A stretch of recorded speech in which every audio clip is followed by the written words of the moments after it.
team, j'espère que vous allez bien, que vous avez passé une excellente journée, un très bon week-end. On se retrouve ce soir pour une nouvelle vidéo de pronostic sportif. Concernant demain, ce mardi, de mon côté, je vais partir sur un petit combiné avec un match de FA Cup qui oppose Chelsea à Liverpool et également une rencontre du championnat portugais où Famalicão reçoit le Sporting du Portugal. Juste avant de partir, dans le combiné que personnellement je vais jouer, on va forcément faire le bilan de ce qui s'est passé hier. Et on commence le mois de mars de la plus mauvaise manière. C'est rare, mais la technique du week-end, c'est-à-dire on joue trois combinés au fur et à mesure, aucun des trois n'est passé. Alors techniquement, c'est vraiment des très très mauvais résultats. Mais un petit peu à ma décharge, on va dire c'était quand même des combinés très élevés, toujours supérieurs à 2,50 et sur les trois combinés, on fait toujours 1 sur 2 avec pas mal de déceptions sur le dernier combi qui était la victoire de Lyon combiné avec Barça ou nul. Le Barça a quand même eu pas mal d'actions en première mi-temps pour mettre ce petit but et ensuite deux buts marqués par Vinicius et par Rodrigo, deux buts un petit peu très chanceux entre guillemets. En tout cas, le constat il est là, on fait 0 sur 3 hier, il va falloir absolument se reprendre le plus rapidement possible. On part tout de suite la team en FA Cup où Chelsea reçoit Liverpool. Alors concernant ce pronostic, je vous donne personnellement mon avis, mais il faut vraiment attendre la composition d'équipe. Moi perso, je pense que Liverpool va mettre l'équipe type. Et j'explique tout ça rapidement. Tout d'abord, les deux équipes ont passé un très mauvais week-end. Match nul, 2 buts partout pour Chelsea à Bournemouth. Défaite historique, la première de l'année en Première Ligue pour Liverpool sur le terrain de Watford sur le score de 3-0. Tout d'abord, à domicile, Chelsea est une équipe extrêmement moyenne en termes de résultats.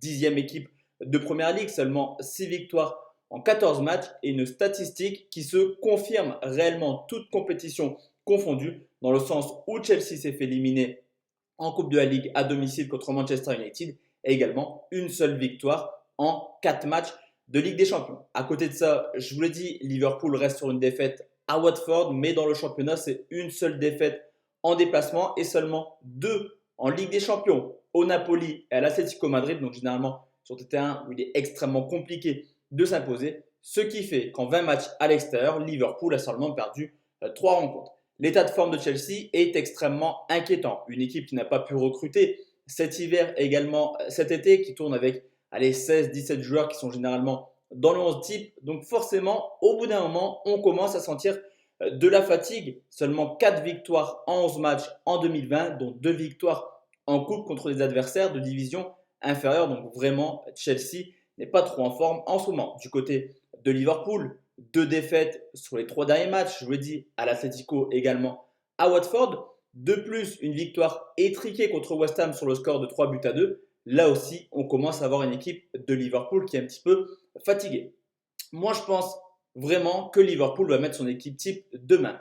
Pourquoi? Car Liverpool mettait toujours sa vraie équipe en championnat pour vraiment faire le record du nombre de matchs invaincus. Ce record est annulé avec cette défaite contre Watford 3-0. Donc je pense réellement après la composition d'équipe, je pense réellement que Salah, Mané, Firmino pourraient peut-être être titulaires, ce qui permettrait à Liverpool de faire de la FA Cup également un objectif, eux qui sont en huitième de finale, un doublé championnat coupe a une valeur assez importante pour les Anglais. Historiquement, de plus, je vous l'ai dit, Chelsea n'est pas en forme à domicile et en plus de ça, 10 derniers matchs, que ce soit en championnat ou en coupe, seulement 2 victoires pour Chelsea à domicile. La cote est extrêmement intéressante et je vais partir sur Liverpool ou nul côté 1,50.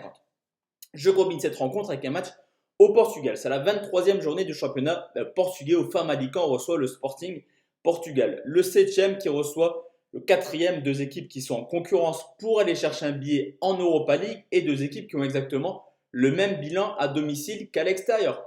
À domicile, Famalicão, c'est pas extraordinaire mais c'est plutôt rassurant pour un promu. 18 points pris en 11 matchs, 20 buts marqués, 20 buts encaissés et les mêmes statistiques pour le Sporting à l'extérieur. 5 victoires, 3 nuls, 3 défaites en 11 matchs.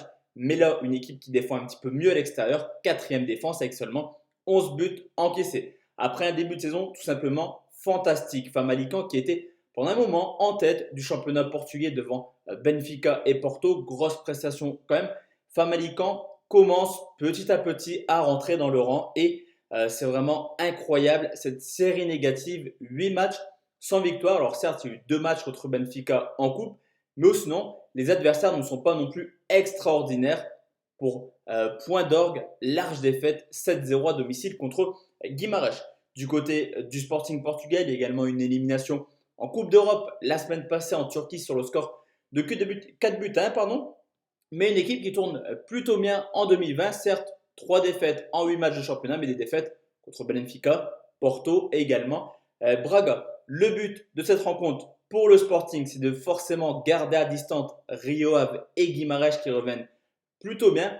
Et je vois le Sporting capable de ne pas perdre à Famalicão qui n'est plus du tout au top de sa forme en ce moment. Sporting ou nul, c'est coté à 1,35 et ça nous fait un beau petit combiné à 2,03.